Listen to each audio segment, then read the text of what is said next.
원엔 환율이 연일 하락하면서 8년 만에 900원 선이 깨질 수 있다는 전망이 나오고 있습니다. 일본을 찾는 관광객이 늘고 환테크에 대한 관심도 커지고 있지만 엔저가 장기화할 경우 국내 수출 기업과 서비스 수지에 타격을 줄 것이란 우려가 교차하고 있습니다. 지난달 자동차 수출이 역대 5월 수출액 중 최고치를 기록했습니다. 자동차 수출이 석 달 연속 60억 달러를 넘어서면서 반도체 부진에 빠진 우리 수출의 버팀목 역할을 하고 있습니다. 무더기 하한가 사태를 맞은 5개 종목의 거래와 신용 융자가 중단된 가운데 일부 증권사에선 이들 종목이 이미 신용거래 불가 명단에 포함됐던 것으로 확인됐습니다. 5개 상장사들은 오늘 조회 공시 요구에서 불공정 거래가 확인되지 않았다고 밝혔습니다. 미 연준이 기준금리를 동결하면서 15개월 만에 금리 인상 행진을 멈췄습니다. 하지만 파월 의장은 추가 금리 인상을 시사하면서 통화 긴축 정책이 조기에 끝나지 않을 것이란 뜻을 분명히 했습니다.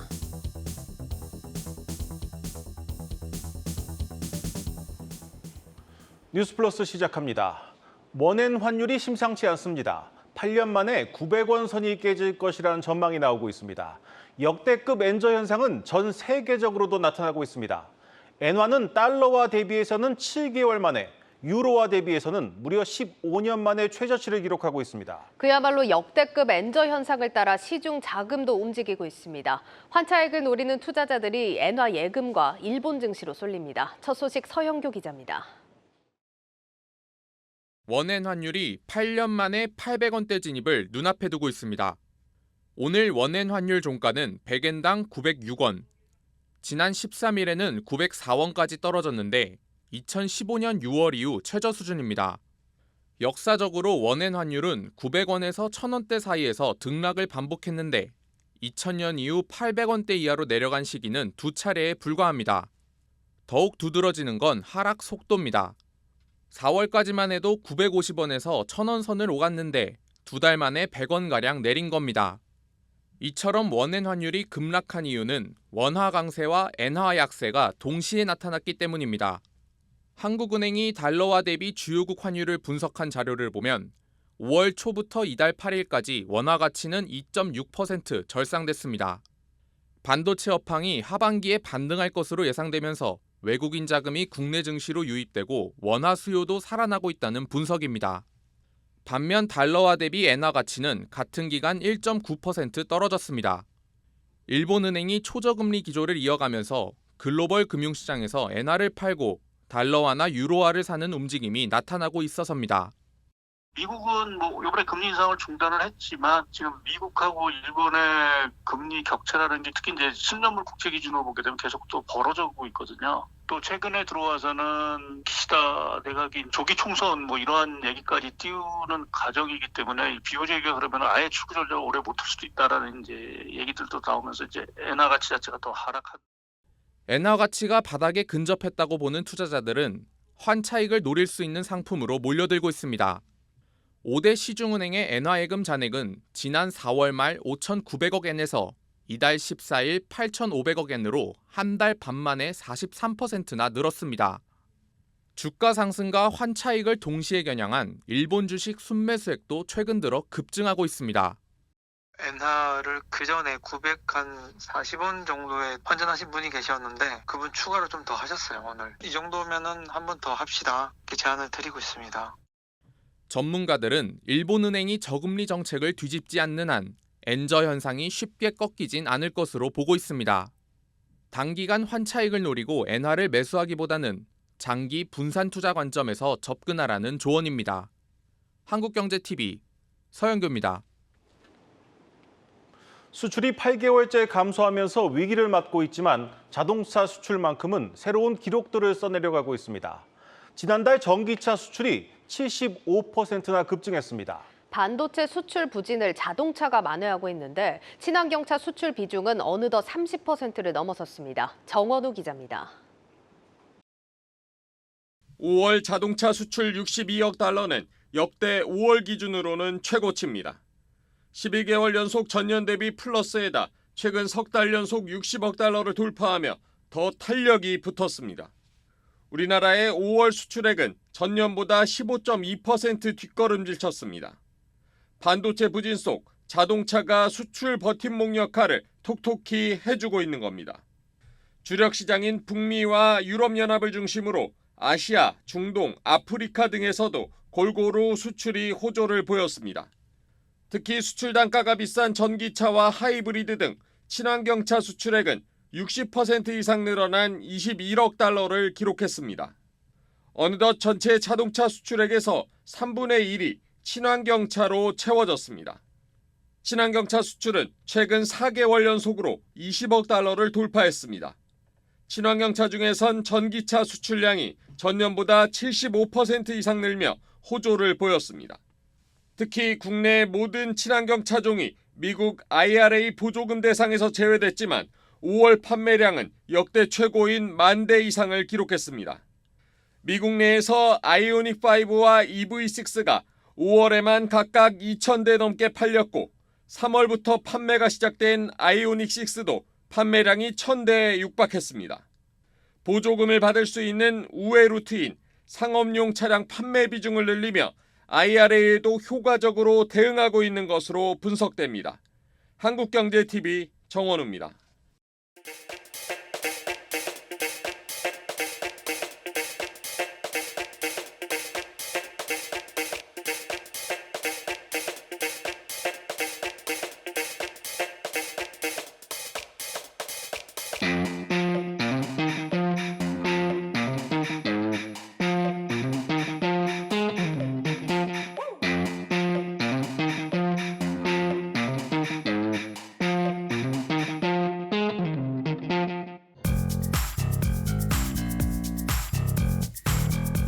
거대한 혁신들이 보면 자동차 산업 내부에서 발생한 게 아니라 실리콘밸리를 중심으로 외부에서 거의 다 유입이 되었습니다. 디스럽션을 기회로 보기 위해서는 결국 다양한 외부의 이노베이터들하고 협력을 해야 되고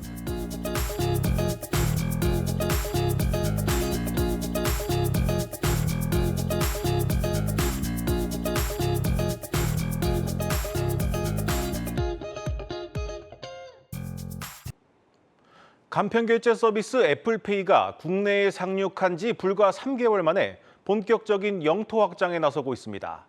올해 안에 제휴카드사를 대폭 늘리고 교통카드 서비스도 제공한다고 합니다. 삼성페이와의 정면 승부가 불가피해졌습니다. 장슬기 기자입니다. 애플페이가 신한과 KB국민, 우리카드 등 은행계 카드사들과의 추가 제휴를 논의 중입니다.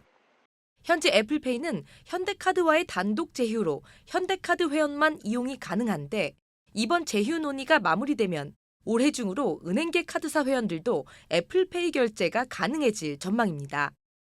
이들 카드사의 결제 금액 기준 시장 점유율은 무려 40% 수준으로 애플페이 입장에서도 간편 결제 시장 점유율 확대를 위해 추가 제휴가 불가피합니다.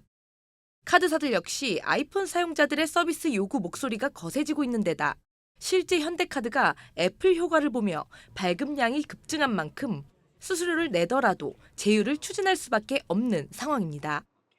섣불리 나서는 것도 삼성의 눈치도 보이고 수수료도 내야 되고 고민들이 많은 것 같아요. 몇 군데는 하지 않을까 싶은데. 이 밖에도 애플페이는 교통카드 사업자인 티머니와 필드 테스트를 진행하며 국내 가맹점 확대에도 속도를 내고 있습니다. 남은 것은 점유율을 지키기 위한 삼성페이의 맞대응. 카드사들과 재계약 논의를 진행 중인 삼성페이는 애플페이와 같이 유료화 정책을 논의 중입니다. 하지만 당장 수수료 수익보다는 애플에게 점유율을 내어주지 않는 전략이 더 시급한 만큼 애플 제휴 여부에 따라 카드사별로 수수료를 차등 부과하는 등의 초강수도 논의되고 있는 것으로 전해집니다. 한국경제TV 장슬기입니다. 정부가 세계 최대의 반도체 생산 기지인 삼성전자 평택 캠퍼스 바로 옆에 33,000 가구 규모의 미니 신도시를 만들기로 했습니다. 반도체 산업 배후 도시로 만든다는 구상인데 이르면 2026년부터 사전 청약에 들어갈 예정입니다. 전유성 기자의 보도입니다. 정부가 새로운 공공택지로 지정한 경기도 평택 지제역 인근입니다. 여의도 1.6배에 달하는 부지에 33,000 가구의 주택이 들어섭니다.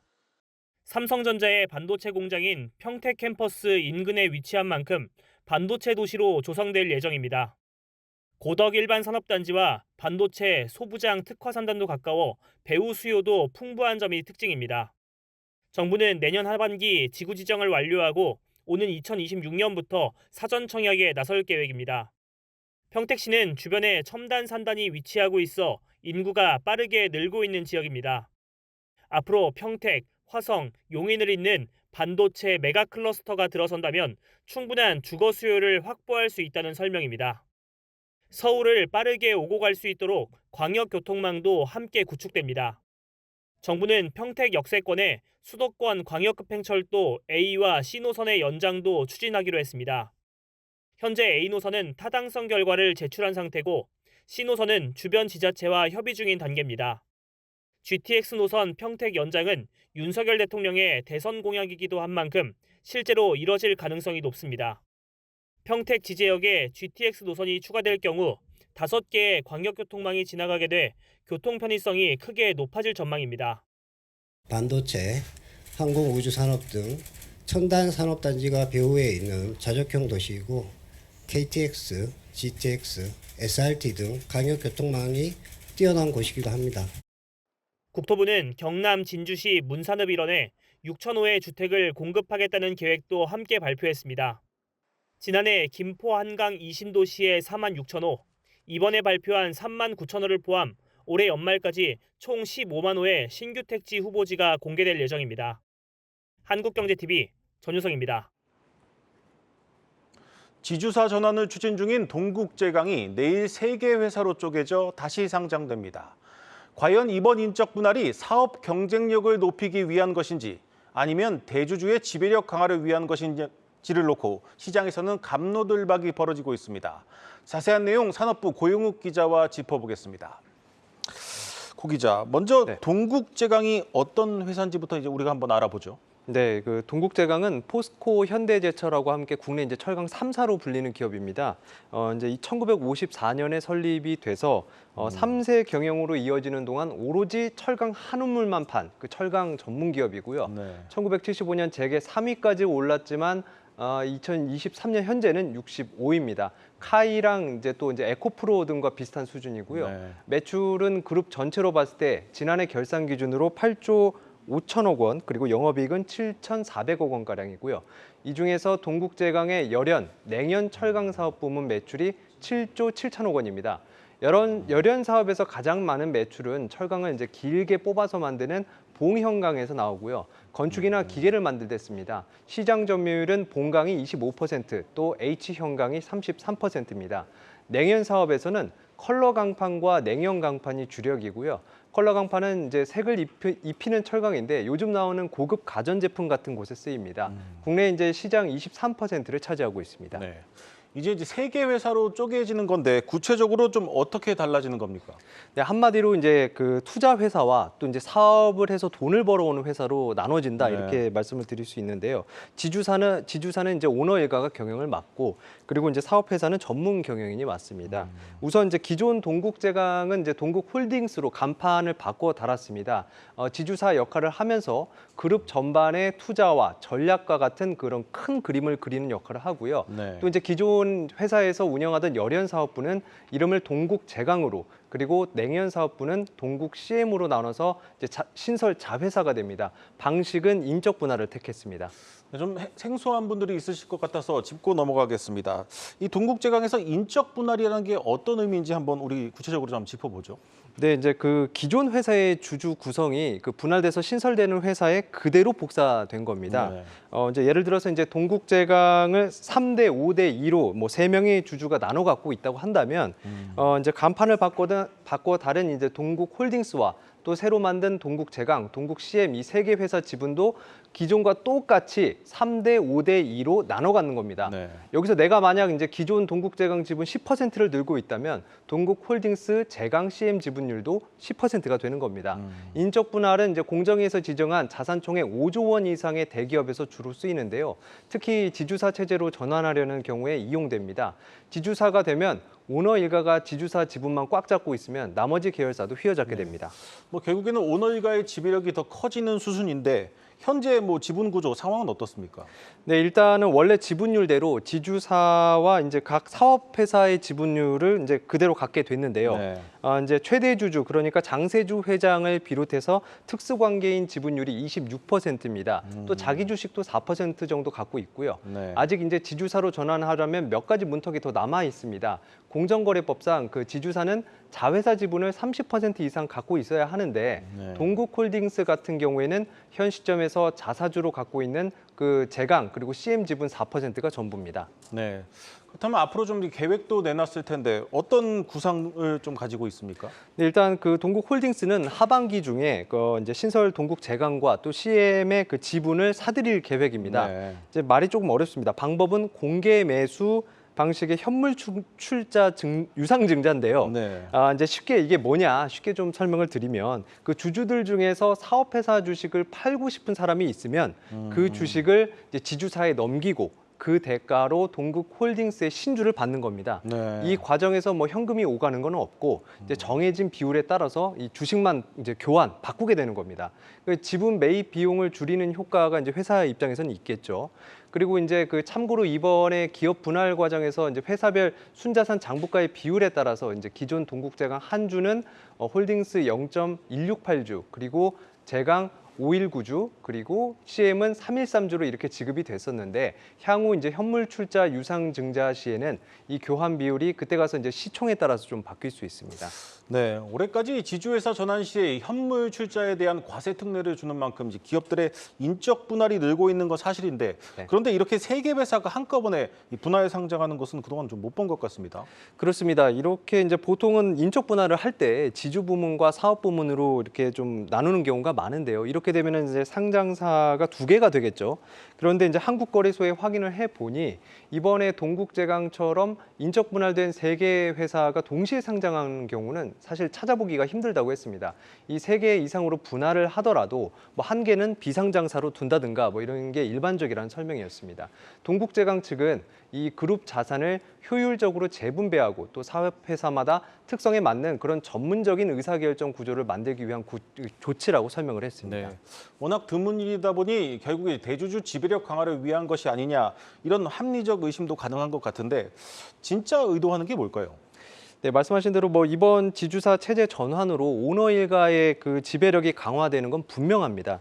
뭐 실제로 동국제강은 인적 분할 관련 공시에서 유상증자 이후에 최대 주주 지분율은 증가하고 또 소액 주주 지분율은 감소하게 된다고 설명을 했는데요. 승계를 위한 물밑 움직임도 감지가 네. 됐습니다. 그 현재 오너 4세들의 지분이 거의 없는데 지난 3월 그 장세주 회장은 이제 장남인 그 장선익 전무에게 20만 주, 또 차남인 장승익 씨에게는 10만 주를 넘겼고 또 장세욱 부회장도 같은 달 자녀에게 각각 35만 주씩 증여했습니다. 이렇게 미리 증여를 해놓으면 인적 분할로 받는 사업회사 지분을 나중에 이제 지주사 지분으로 바꿀 때 좀 유리하기 때문인 것으로 해석할 수 있습니다. 네, 여러 포석이 담겨 있군요. 그렇다면 이번 분할에 대한 시장의 평가는 좀 어땠습니까? 네, 그 동국제강 주가는 그 이사회에서 인적 분할 안건이 이제 통과됐다는 소식이 전해진 지난해 12월 12일 10% 가까이 하락을 했습니다.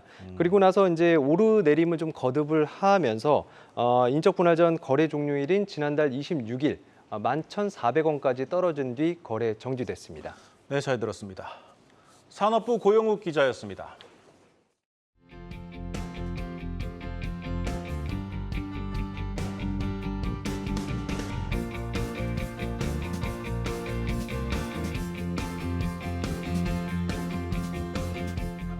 일반 적금의 현재 평균 수익률은 한 3% 중반대 정도입니다. 근데 지금 청년 도약 계좌를 가입하는 경우에 우리 비과세 혜택이나 우리 정부지원금 혜택을 합쳐서 환산했을 경우에 한 7%에서 많으면 한 8.8% 후반대까지 나옵니다. 좋은 기회라고 생각하시고 많은 청년들이 활용을 해주셨으면 좋겠습니다.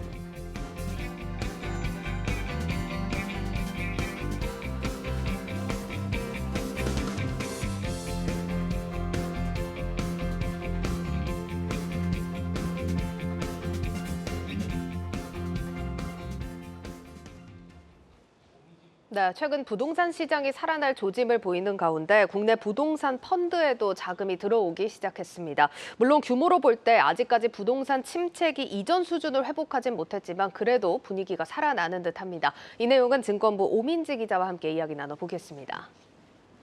오 기자, 최근에 국내 부동산 펀드 분위기가 좀 좋아지나 보네요. 네, 맞습니다. FN가이드에 따르면 국내 부동산 펀드에 최근 한 달 동안 261억 원이 순 유입됐다고 합니다. 네. 최근 3개월 동안 421억 원이 유입이 됐습니다. 이 421억 원 중에 261억 원이 최근 한 달 동안 들어왔다는 점에서 시간이 지날수록 이 부동산 펀드를 찾는 자금 계속 늘어나고 있다라는 뜻으로 풀이가 됩니다. 예. 말씀하신 것처럼 아직은 부동산 침체기 이전 수준까지는 설정액이 회복되진 않았습니다. 하지만 점차 투자자들의 관심이 늘어나고 있다. 이렇게 볼 수 있는 부분입니다.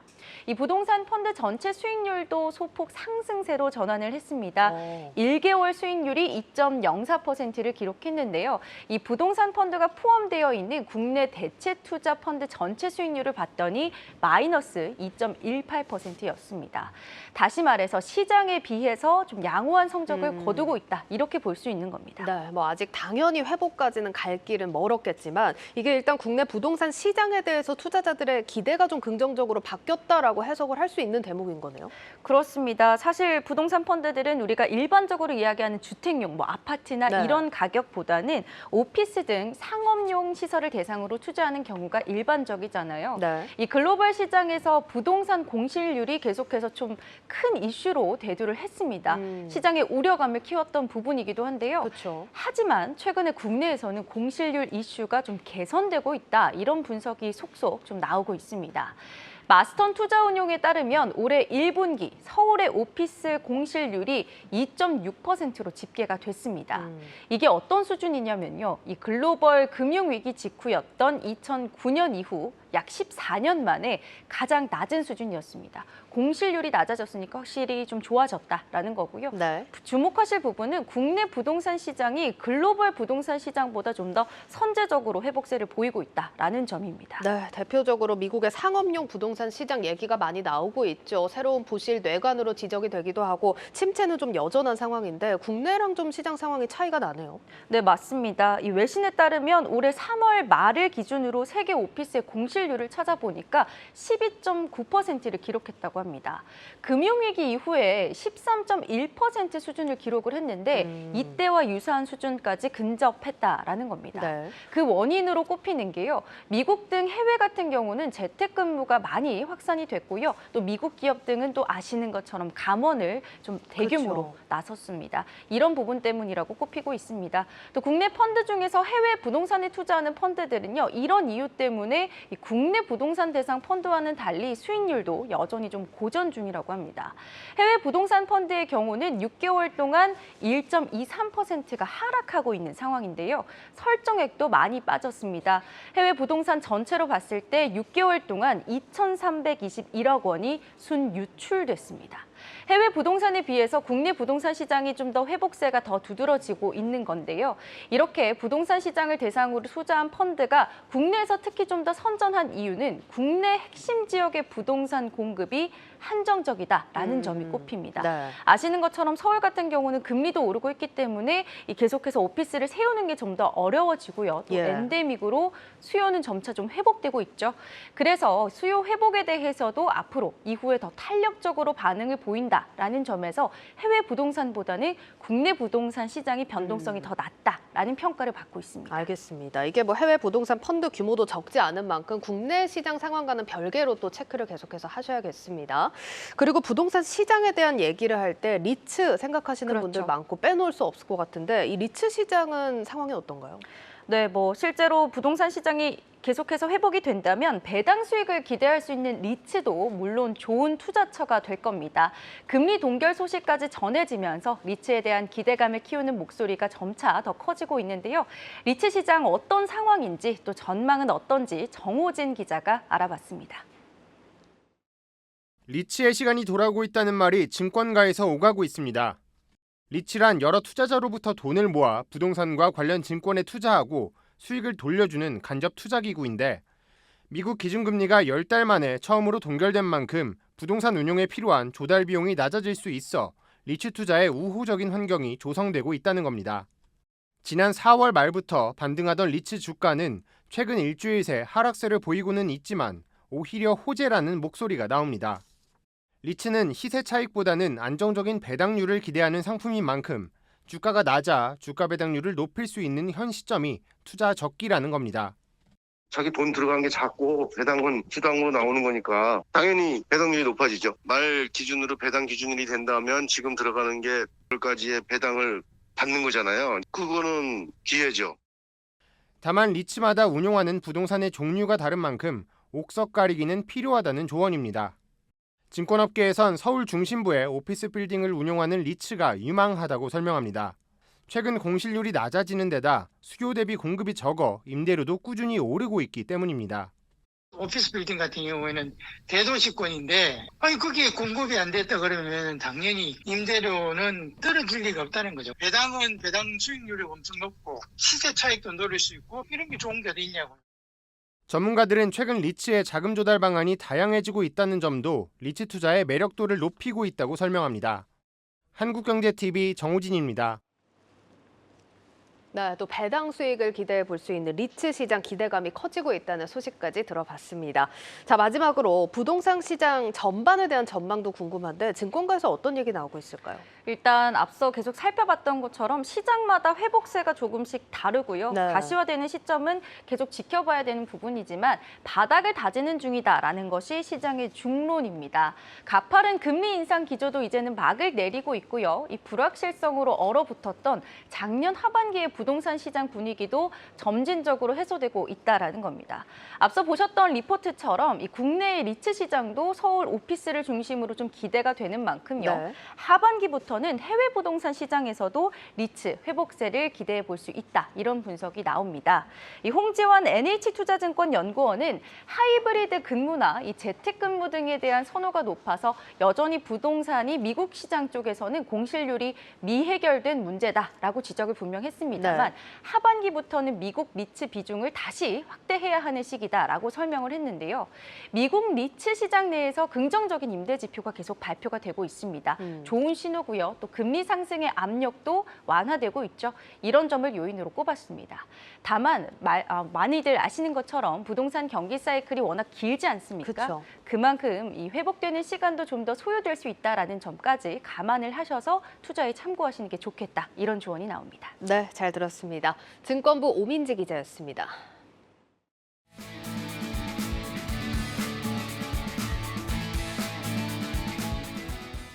SOC 예산의 확대 편성을 부탁드립니다. SOC 투자는 지역 내 산업 기반과 교통 인프라를 확충할 수 있어 국토 균형 발전, 즉 지역 간 양극화 해소에 가장 효과적인 수단입니다.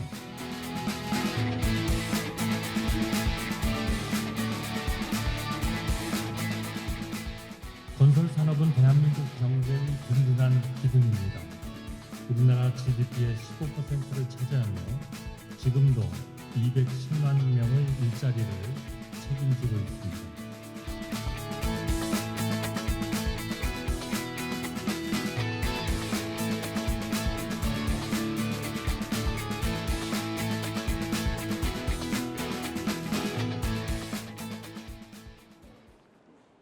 납품가를 둘러싼 쿠팡과 CJ-제일제당 간의 신경전이 일파만파로 번지고 있습니다. 유통업체와 식품 제조사 간의 주도권 경쟁으로 확대되면서 갈등이 길어질 것이란 전망이 나오고 있습니다. 유호성 기자의 보도입니다. 지난해 1분기와 비교해 식품 카테고리 판매액이 20% 증가했다며 쿠팡이 강조한 것은 중소, 중견 식품기업입니다. 쿠팡은 판로 확보가 어려운 중소중견 식품업체들과 협업을 강화하자 이들 기업이 만든 상품 판매액이 늘었다고 설명합니다. 판로 확대가 절실한 중소중견 식품업체들과 협업을 강화해 이들의 매출 증진과 일자리 창출 기회를 늘리는. 직접적인 언급은 피하고 있지만 속내를 들여다보면 CJ-제일제당을 중심으로 형성되고 있는 반쿠팡 연합을 겨냥한 것 아니냐는 분석이 나옵니다. 식품 카테고리의 성장세를 보이고자 쿠팡이 선택한 것은 밀가루와 김. 대한제분 밀가루는 98%, 풀무원 식품김은 234% 판매액이 성장했다고 강조했습니다. CJ제일제당의 주력인 밀가루 제품 백설과 김 제품 비비고 김에서 카테고리가 일치합니다. 지난해 말 즉석밥 시장 점유율 1위 상품인 햇반의 납품가 갈등이 이제 밀가루와 김 카테고리로 번진 겁니다. 잠잠해지나 싶던 쿠팡과 CJ제일제당 갈등이 다시 불거지기 시작한 것은 CJ제일제당이 반쿠팡 연대를 결성한 이후부터입니다.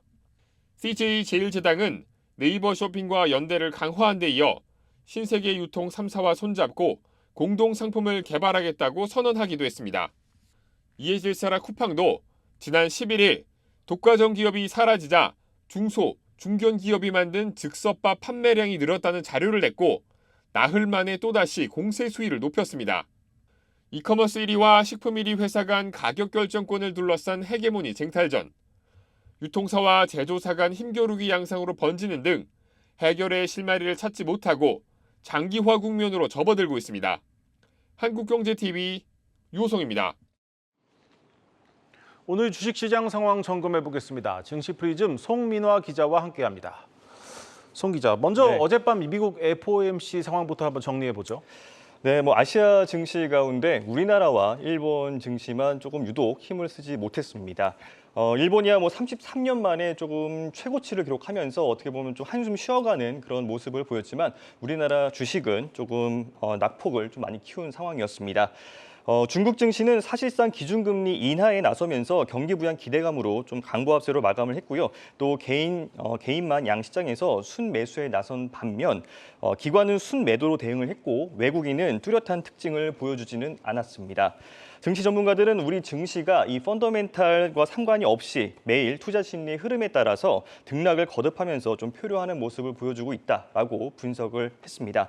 대외적인 불확실성이 좀 완화되기 이전까지는 어떤 랠리를 보이던 국내 증시는 당분간 좀 기간 조정을 좀 보일 것으로 예상이 되고 있습니다. 네, 어제 이제 무더기 하한가를 맞은 이 5개 종목에 대해서 금융당국이 서둘러서 거래 정지를 했는데 일단 급하게 추가 하락은 막은 거네요. 네, 그렇습니다. 지난 SG 사태에서 보듯이 한 4거래일 연속으로 이렇게 하한가를 맞았던 그런 좀 부담이 있어서였을까요? 한국거래소는 어제 이런 하한가를 맞았던 5개 종목을 투자 주의 종목으로 좀 분류를 하고 매매 거래 정지 조치를 내렸습니다. 거래소는 또 불공정 거래 소지가 있는지에 대해서 조금 더 해당 기업에 조회 공시를 요구를 했고요. 각 기업들은 오늘 공시를 통해서 이렇게 일제히 어떤 관련된 사항에 확인된 사항은 아직까지 없다라고 답변을 했습니다. 네. 지난 4월 좀 벌어졌던 이 주가 폭락과 조금 일치하는 점이 있었다라는 부분도 있습니다. 크게 한 3가지 정도로 좀 꼽아볼 수가 있겠는데요.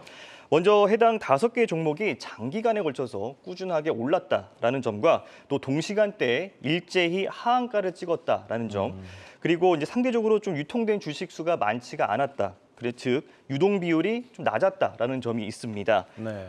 이 표를 한번 좀 보겠는데요. 지난 2020년 1월부터 최근까지 3년 동안 적게는 74%에서 최대 250%까지 올랐습니다. 네. 사업별로 공통점이 없어 보이는 그런 이 5개 종목들의 그런 유동 비율이 보시면은 50%를 간신히 넘거나 또는 50%를 밑도는 그런 수준이 있기 때문에 또 옆에 보면 삼성전자의 75.83%와 좀 비교를 해보면 상대적으로 움직이는 주식 수가 그렇게 많지는 않았다라는 점도 확인할 수가 있습니다. 네, 일단 이제 금융당국이 급한 불을 끄기 위해서 매매 거래를 정지를 했는데 그런데 이 무작정 거래 정지를 시키는 게 맞나 이런 생각도 듭니다. 네, 그렇습니다. 아직까지 정확한 원인이 좀 밝혀지진 않았습니다. 그런 상황에서 하한가를 맞았다고 이 매매 거래가 좀 정지되게 된다면은 그동안에 좀 건전하게 좀 거래를 해왔던 그런 투자자들까지 피해를 볼 수가 있다라는 그런 지적이 나오고 있습니다. 결국에는 진짜로 좀 팔고 싶었던 그런 투자자들이 재산권을 행사하지 못하고 기회를 박탈당하는 일이 벌어질 수가 있는 점을 우려한 겁니다. 만약에 신용거래를 이용해서 5개 종목의 주식을 산 투자자라면 팔지도 못하는 상태에서 이자를 꼬박꼬박 내야 하는 일도 벌어지게 되는 겁니다. 하한가 5개 종목의 신용 융자 잔고율을 한번 살펴보겠습니다. 대한방직이 6.99%로 가장 높았고요. 이들 모두 1에서 5%, 6%대까지의 그런 잔고율을 보여주고 있습니다. 특히 거래가 좀 재개되는 시점에 어떤 그 매도 물량의 압박을 더 크게 받을 수가 있는 상황이기 때문에 하방에 대한 압박은 더욱더 크게 벌어질 수 있다라는 지적도 나오고 있습니다. 실제로 좀 보시는 것처럼 아직 이 수십만 주에 이르는 이런 하한가 미체결 물량들이 남아 있습니다. 그런 상태이기 때문에 거래가 좀 재개되는 그런 시점이 되면은 또 한 번 이런 파장은 좀 불가피해 보입니다. 네. 국회가 감독당국 수장들을 불러서 현안을 질의하고 확인을 했지만 결국 2달여 만에 어떤 무더기 하한가는 반복이 되고 말았습니다. 전문가들은 유사한 패턴을 보이는 그런 주식은 피해야지 낭패를 막을 수 있다라고 강조하고 있는데요. 신재근 기자가 전합니다. 국회 정무위원회는 지난 4월 CFT발 하한가 사태 이후 또다시 5개 종목이 하한가를 기록하자 서둘러 금융당국 수장을 불러 모았습니다.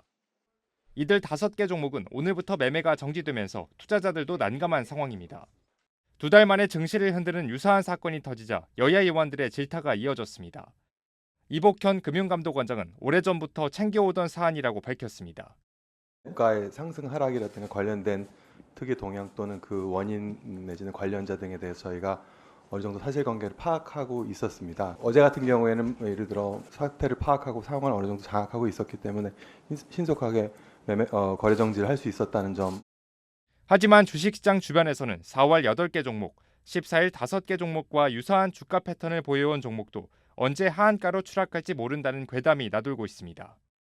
실제로 이날 유가증권과 코스닥 시장에서 2-3개 종목이 특별한 이유 없이 주가가 급락하는 모습을 보였습니다. 14일 하한가를 기록한 종목 매수 창구에 등장한 JP모간 창구에서 투매가 쏟아져 나오면서 투자자들의 불안감을 자극했습니다. 전문가들은 유통주식 수와 시가총액이 작고 뚜렷한 이유 없이 주가가 상승한 종목은 투자를 피해야 한다고 지적합니다. 전날 하한가를 기록한 5개 종목 가운데 동일금속은 유통주식 수가 전체 주식의 34%에 불과했고 나머지 종목도 유통 가능 물량이 50%를 밑돌았습니다. 또 SG 사태와 마찬가지로 주가가 3년간에 걸쳐 많게는 300%, 적게는 100% 가까이 올랐습니다. 뚜렷한 이유 없이 주가가 오르다 갑자기 폭락하는 사태가 또다시 발생한 가운데 유사한 패턴을 보이는 종목은 쳐다보지도 말아야 낭패를 피할 수 있다는 조언이 늘어나고 있습니다. 한국경제TV 신재근입니다.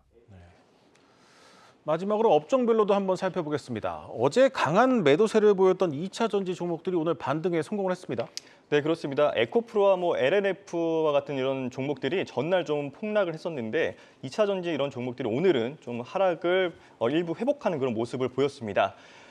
미국 정부가 중국 배터리 공장 건설을 허가했다는 이런 악재와 좀 더불어서 2차 전지 매도 보고서가 나온 뒤에 급락을 했었지만 2차 전지 투자 심리가 꺾이지는 않은 모양새입니다.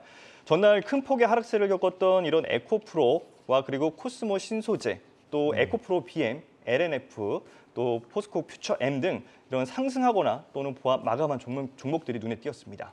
네, 잘 들었습니다. 증시 프리즘 송민화 기자였습니다.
주문이 들어오고 입고 그리고 피킹, 패킹, 출고라는 물류의 일련의 과정들이 모두 다 데이터로 이어져 있고 고객들이 이런 물류의 흐름들을 언제든지 볼 수 있도록 시스템을 설계해서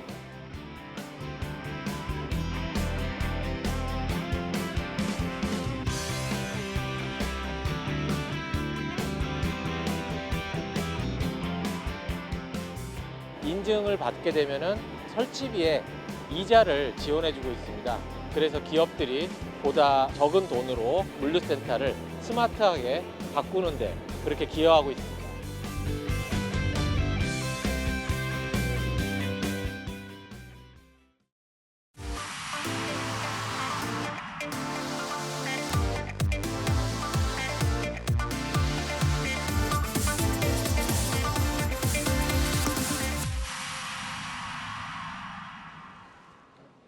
네, 고웨스트 시간입니다. 간밤 연준 예상대로 금리를 동결했습니다. 자, 이제 남은 건 올해 과연 추가 인상이 나올 건지, 나온다면 몇 번이나 나올 것이게 되는 건지 하는 부분인데 시장과 월가 의견 좀 종합해 보겠습니다. 글로벌 콘텐츠부 박찬희 기자 나와 있습니다.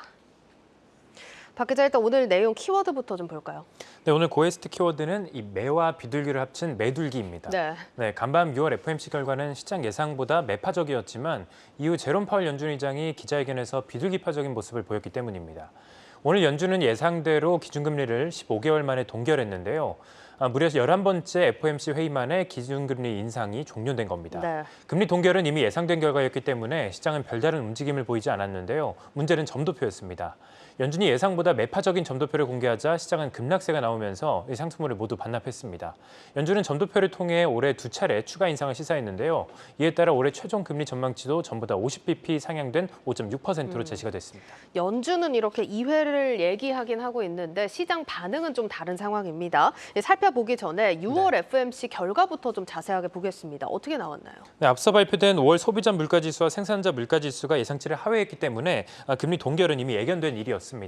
연준은 성명서를 통해 금리 동결을 통해서 추가 정보의 정책적인 함의에 대해서 평가할 수 있을 것이다라고 밝혔는데요. 시장에서는 연준이 장기간 이어진 긴축 정책의 효과가 시장에 잘 반영되고 있는지 확인하기 위해서 한 차례 쉬어가는 것이다라고 평가를 하고 있습니다. 그러니까 금리 인상 효과를 좀 지켜보겠다는 얘기네요. 네, 맞습니다. 지난 1년 동안 연준은 기준금리를 무려 500bp나 인상했는데요. 특히 75bp 인상은 4번이나 포함이 됐습니다. 이는 연방기금금리가 기준금리로 채택된 이 1990년 이후 가장 가파른 상승이었습니다.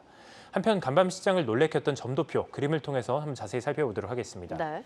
오늘 공개된 점도표인데요. 연준은 연내 최종금리 목표치를 지난 3월 점도표 중간값인 5.1%에서 50bp 상향한 5.6%로 제시했습니다. 현재 미국 기준금리가 5에서 5.25%인 만큼 남은 7월, 9월, 11월, 12월 이 4번의 회의 가운데 적어도 2번은 추가로 인상하겠다라는 겁니다. 또한 내년 최종금리 목표치는 3월 점도표 중간값보다 30bp 상향된 4.6%를 제시했는데요. 2025년 최종금리 목표치도 3월 중간값 대비 30bp 오른 3.4%를 제시했습니다. 다만 장기금리 전망치는 2.5%로 유지했습니다.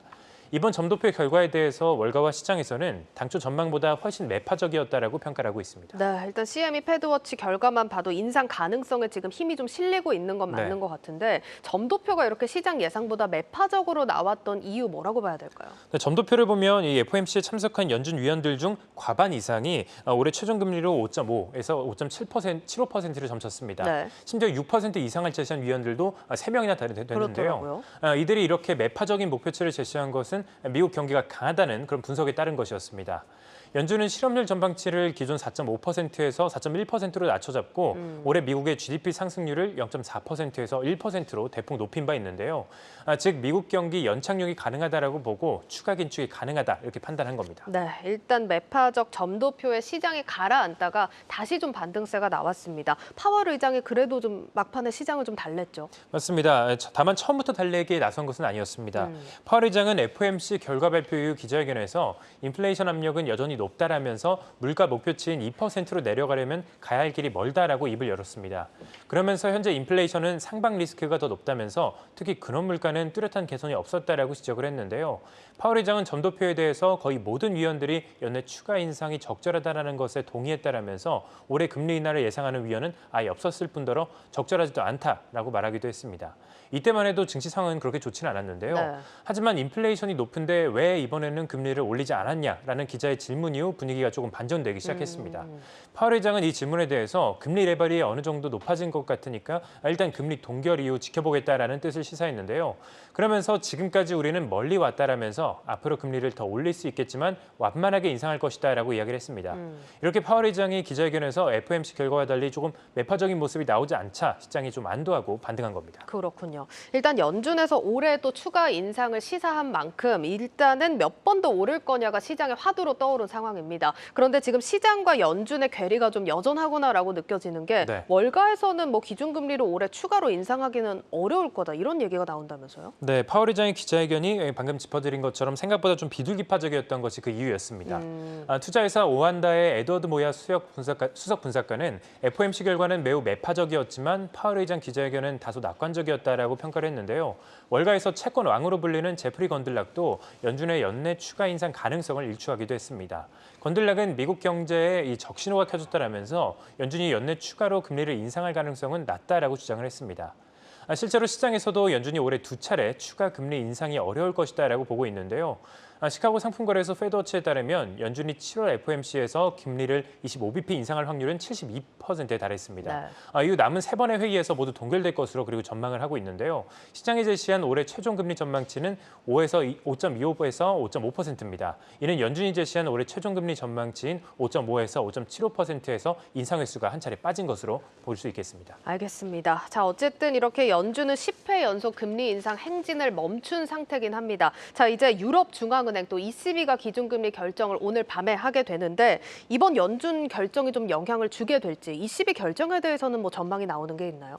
네, 오늘 ECB 통화정책회의가 예정돼 있는데요. 시장에서는 기준금리가 25bp 인상될 것으로 전망하고 있습니다. 현재 3.75니까 4%까지 올라갈 것이다라고 보는 건데요.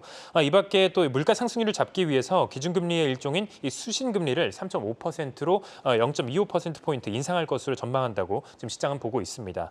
전문가들은 유로존 내 물가 상승률이 여전히 목표치인 2%보다 지금 훨씬 높은 3배 수준인 6.1%에 달하는 만큼 이번 통화정책회의에서 긴축 기조를 계속해서 유지할 것이다라고 보고 있는 겁니다. 알겠습니다. 자, 그리고 마지막으로 뉴욕 증시 또 개장 앞두고 있는데 어떤 점들 주목해서 봐야 될까요? 먼저 3대 지수 선물부터 살펴보면요. 좀 하락하고 있습니다. 아무래도 전날 FOMC 결과를 소화한 가운데 또 최근 좀 가파르게 올랐잖아요. 이런 부분에 대해서 조금 쉬어가는 그런 움직임을 보이고 있는 것 같은데 지금 나스닥 선물 지수가 0.54% 빠지고 있습니다. 아무래도 최근 가장 많이 오른 기술주를 중심으로 좀 차익 실현 물량이 좀 출회되고 있는 것으로 풀이가 되는데요. 한편 오늘 좀 주목해볼 지표도 그 두 가지가 있습니다. 잠시 뒤 9시 30분에 5월 근원 소매 판매와 또 주간 실업보험 청구 건수가 발표되는데요. 5월 주간 근원 소매 판매의 경우 0.1%로 전월 0.4%보다 좀 크게 감소할 것으로 예상이 되고 있고 또 주간 실업보험 청구 건수는 25만 명으로 예상이 되고 있는데 전주 26만 1,000명에서 좀 대폭 감소할 것으로 예상이 되고 있습니다. 이렇게 기준금리 동결된 이후에 좀 시장이 좀 쉬어가는 모습입니다. 네, 여기까지 듣겠습니다. 고웨스트 글로벌 콘텐츠부 박찬희 기자였습니다.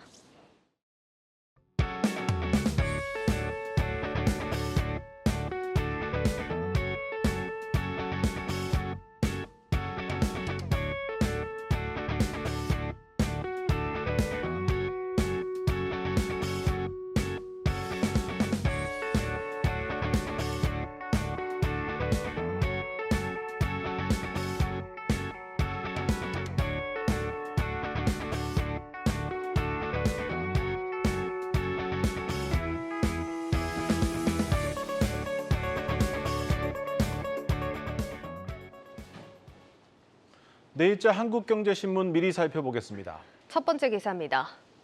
불법 파업에 참여한 노조원에게 기업이 손해배상을 청구할 때는 조합원 개인별로 책임을 따져야 한다는 대법원 판단이 나왔다는 내용입니다.